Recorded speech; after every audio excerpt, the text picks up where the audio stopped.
Yeah, got the Project Chevelle here, 71.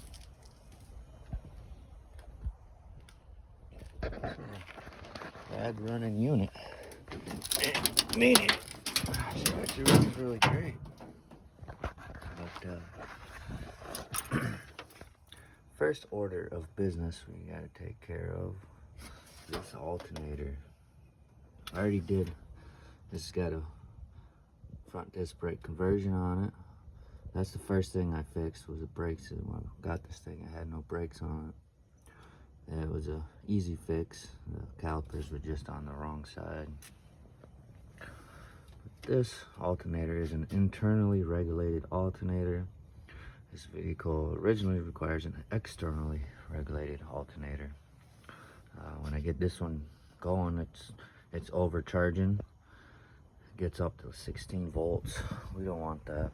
Got a new alternator here. This one is still, it's an internally regulated alternator, and actually for a 73 or a newer GM vehicle, but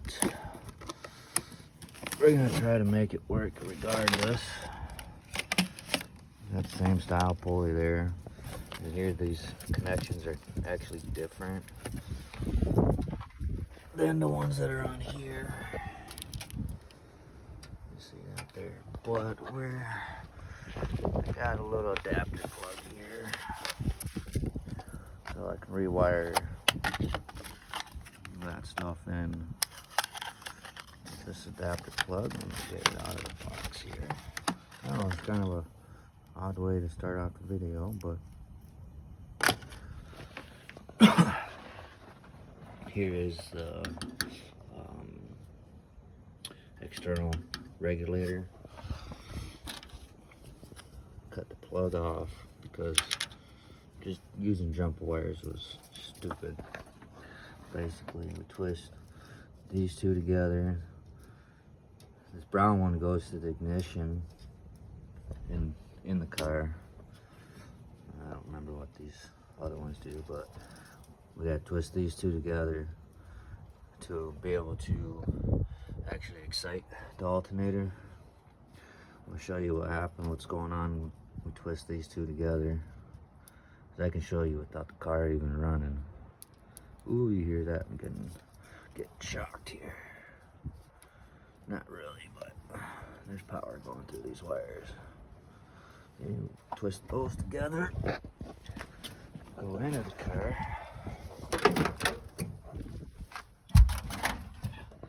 You see that generator light turns on right there?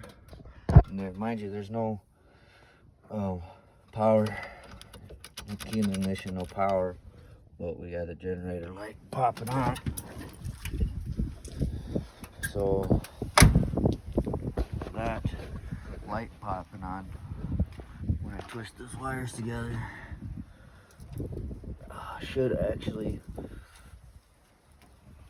it's indicating a problem with the charging system, because there shouldn't be anything that lights up right there. It's the dummy light, you know what I mean? It's not supposed to turn on until whatever, but turn the car on, the alternator starts charging, the light shuts off. But like I said, it's overcharging.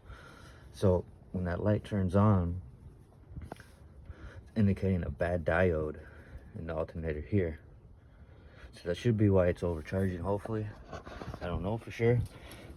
We'll find out when we get that in.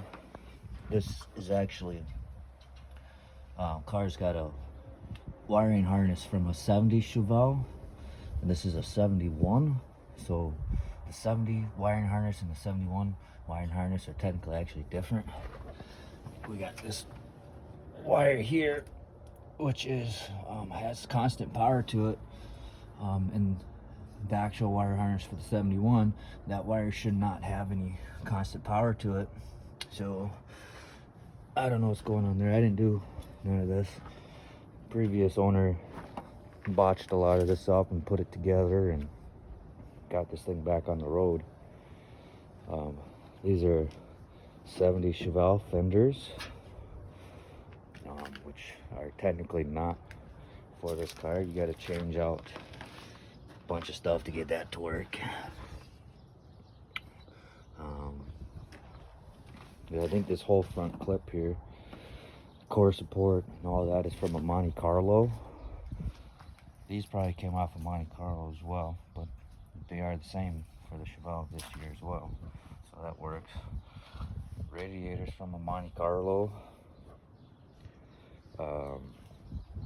Honestly, the disc brake conversion is probably from a Monte Carlo as well. This car was sitting for quite some time. Basically just the cab back. So a couple months ago, there was no motor or nothing in this thing. It was just bare bones up front here. It should be a 307. It's from a 70 Chevelle. It's freezing out here. 14 degrees today. Yeah, I'm gonna go inside, warm up for a minute, get back out here, swap this alternator out, and see what happens. And I'll let you guys know if we get that issue taken care of. But yeah, this is the Chevelle project car. Got a ton of parts for it in the trunk here. Haven't really gone through any of those yet. I know we got a couple of power steering pumps back there. So we got to get some power steering back on here at one point in time. Or sooner or later, I should say.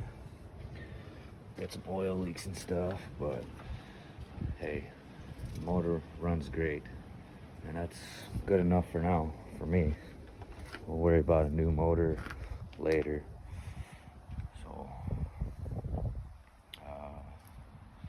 Be back. I'll let you know if I get this alternator fixed on. Alright, we got the old one off.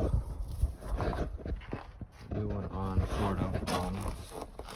Here's the old one. You see, connection style is different here, but that doesn't matter. We got R and F. That's all we need. Right here, this is the screw that holds on the spacer. That goes right here, or part of the alternator mount. But once I got this one off, I realized that this one has a dedicated ground on the back of it, which was not grounded there. It's grounded off of the bracket, but it may not have been getting a good enough ground. So this may actually still work just fine. Guess I wouldn't know unless I ground that off properly to figure that out. But I mean, look at this thing, it's all beat up. She's old, and I already went through the trouble getting the damn bolt out of here. It was frozen in here, so yeah, took about 30 minutes getting that out. So I might as well see what the new alt does. Here it is. I got just temporarily hooked up here. I didn't use the plug adapter yet, which I will, though. I just want to make sure this is gonna work before I do all that. So we got it loosely on right now, and this is what I was talking about, the spacer bracket. So this would actually flip around back here, bolt on right there, like I told you. But here, the bolt location for the spacers in a different spot, so that does not line up with this, but that's okay. Not a big deal. If it works, it works. Who cares? We can worry about the prettiness of the spacer later. We got the power hooked up to it. Sense wire and the other wire. I don't know what the hell it is, but whatever. There's a lot of shit on this car that I'm not gonna know what it is, and well, I'm gonna figure it out one way or another eventually. So if you guys want to stick around, because for this build on this car, this is, I mean, sooner or later it's gonna be completely restored is my plan with this. So if you want to see some of that, you know what I'm saying, hit that subscribe button. But there's a lot I don't know. There's a lot I'm gonna learn on this. Maybe I can learn something from you guys in the comments and stuff like this. And maybe you guys can learn something from me. I don't know. Probably not. But hey, here I am. Alright. Start back with this. We're going to see if the dummy light turns out. We got the ground here. This one doesn't have dedicated ground on the back of it. So hopefully this will be suffice enough. We ground it through this bolt here. Hopefully. It's going to be the first test. As long as that dummy light on the dash doesn't come on, we should be golden. You know, guys, I really don't have anything to hold my phone while I'm recording anymore, so bear with me. Don't worry, we'll get something figured out for the next videos. And we're also gonna use this in a second.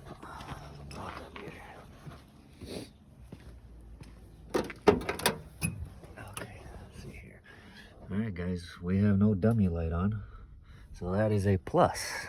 Good sign, good sign. Alright. So what we're gonna do with the multimeter, we're gonna test this probe here, make sure that has voltage. This should have a constant voltage all the time. If that's got constant voltage, good there. This one is blue wire, that's gonna have voltage with the key on only. So once we turn the key on, we'll come back and test this for voltage as well. If that's got voltage with the key on, we should be to go because there is no dummy light on, so it should work. Then we'll wire this up to the plug, get the plug on there properly. Tidy up that little wiring over there. And guys, if you follow my channel, you should know I don't get fancy with shit. A little electrical tape is all I need because I'm always changing shit around. This is probably not going to be the last setup. And the wiring harness for this car, probably not very easy to find. I mean, I'm sure I could get online and find one, but at what price? I don't know. And these wires are going to have to get cut because of this style connector. I hate cutting wires because it always shortens them up. So that's why I use electrical tape for a lot of my wiring, but I'll make sure it's nice and good and solid connection on the wires and with the electrical tape.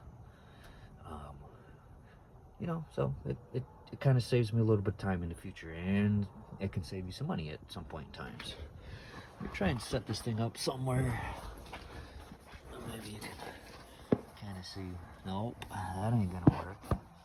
Oh, this would be a good spot, but I have no way to hold the phone up. Let's try it over here.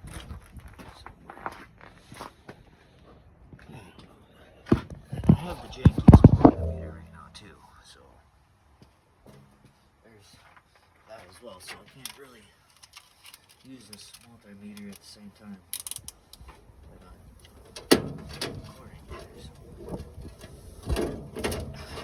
Of course, the damn cords are all frozen. Like I said, guys, it's fucking 14 degrees out here earlier, so it's probably cold now.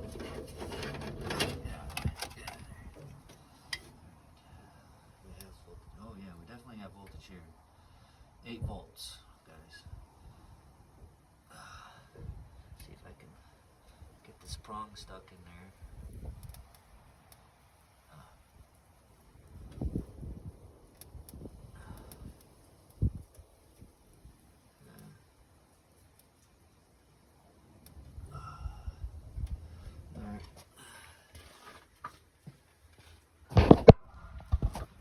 Show you that quick. Oh, and of course the damn video is recording sideways. I'm sorry, guys. That's gonna come out all fucked up now. But don't worry, I can edit that. But we're just gonna go back this way. Sorry for the change up. That change up on my end I cannot edit. But alright. And of course the connection is gonna come loose. Wait, hold on. Look at these. I'll show you on the negative ones. Multimeter sucks ass. Hopefully that's on there good. Look how where are we at? Look how small that probe is. That's on both of them. Alright, there we go. 7.6. That's good enough. Alright, we got it recording the right way this time. So we have voltage to the blue wire. And the key's on. That's perfect. I just figured I should mention that when I'm testing voltage on the yellow wire here, it should match the battery voltage. So if you got 12 volts on your battery, this is what this should read. And I think you guys saw in there it was 6 or 7 volts, which is why I was saying it's fine, because the battery's dead, guys. Okay, battery's dead. Alternator's not charging it. Battery's pretty much dead. It does match the battery. And it's cold out too, so the cold is taking a lot of the shit away. So you guys probably don't, well, maybe you do want to watch me tighten all this up, but it's pretty simple, man. Pretty simple on this. I'm gonna get that done, and I'll be back, take you guys for a drive, if she's charging, which everything's indicating that it will charge. Alright, just touch quick. Got the alternator all buttoned up, just for the test run quick to make sure it's working. Got the battery inside, warming up. So it sucks while living in a cold state sometimes. Sometimes them batteries don't do nothing when it's this cold out. But we'll get it warmed up and it should be good to go. Here's a part number for this alt if you need it for anything. As it's not actually designed for this car, but if it works, that's all that matters, right? And we got the indications that it will work. Here's the bracket down here. Maybe later on, if this all works out right, you know, I'll cut part of this bracket off, re-drill a new hole so that it'll match up with this. You know, you could always do that as well. This is a 65 amp alternator. Really, you want like a 55 amp alternator on these older cars like this. You can go up to like 80, I believe, but you really have no need for that, and you don't want to do that. This car should technically have a starter solenoid somewhere, you know, around here, but it's not there, so I'm assuming the starter is, you know, not original to this engine, obviously, so it probably has the starter solenoid directly on the starter. So with that, we could actually just run a better positive cable right off the alt here directly to the battery. This actually runs straight to the starter. Then we got this little power cable that goes to the battery, and if I remember correctly, that's tied in to this bigger brown wire that's in this harness. I could be wrong. I'm pretty sure that's right. So and then it comes back and feeds the battery, so it wouldn't be a bad idea for me to just put a bigger wire from the alternator straight to the battery on this thing. Normally, if this was all original factory, you could do that still, but it wouldn't be necessary, you know what I mean? But yeah, let me put my glove back on. So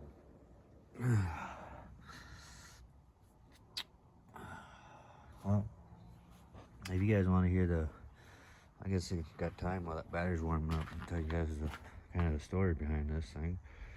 Basically, the guy I got it from, when he bought the car, there was nothing pretty much of the car here. Probably from, you know, the firewall back is all that was here, and he saved it from going to the crusher, and that was his goal behind it: save it from going to the crusher, get it to a spot to where somebody else could enjoy restoring it or fixing it, or, you know, whatever, going out beating on it a little bit or whatever. And he did just that, guys. You know what I'm saying? He got like I said, when he got it, there was no core support, there was no motor, you know, just the frame and the cab. That's all there was on here. He did the disc brake front conversion. I'm assuming it's from a Monte Carlo. He talked about his Monte Carlo a lot. So he took parts off of one of his own personal vehicles just to get this one up and going. So so somebody else could continue it. So really appreciate that from him. As I said, this is gonna give me something to do for a while. And one of these days, this car will go to my daughter, but she's not old enough yet, and it's nowhere near the condition that I would even consider letting her even ride in this thing with me.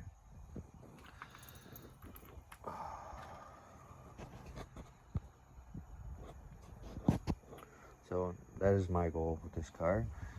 A lot of it will be documented here on YouTube, so if you want to follow that. I'm sure some of it will not be documented on YouTube. Like when I fixed the brakes, I didn't document that. I mean, he even got a new master cylinder in here and everything for me. Converted to HEI. Motor, it runs good, man. It starts right up, it fires up. Obviously, it's got all kinds of leaks, and the transmission is bad. But we can work with all that, guys. I don't know, maybe we put a big block in here, maybe we put an LS in here at some point in time. But if we do, it'll happen here on the channel. So there's that. I got a bunch of parts in the trunk I gotta check out. I kind of want to get the power steering going back on this thing, because it kind of sucks. We could just fill those little holes with some fluid, and that'll get us by for a day or two. But then we gotta fill them up again. But once it runs dry, you know, there's no power steering. Even when with them filled up, there's still no power steering technically, but having those holes filled up with fluid does help a little bit. Actually, it helps quite a bit. But we gotta find out if there's a bracket for the power steering in the trunk. If there's not, then I'm honestly not gonna worry about it right now. We'll wait until we get a new engine thrown in this thing to get the power steering going. But it'll all be here, guys. All right, I'll be back when the battery's warmed up. All right, got it running. New alternator is charging. Wouldn't get me some fucking McDonald's. Don't got the time or patience to show you guys that it's charging, so you're just gonna have to take my word for it. But meet you guys for a ride along in this thing another time. Alright, y'all. Peace out.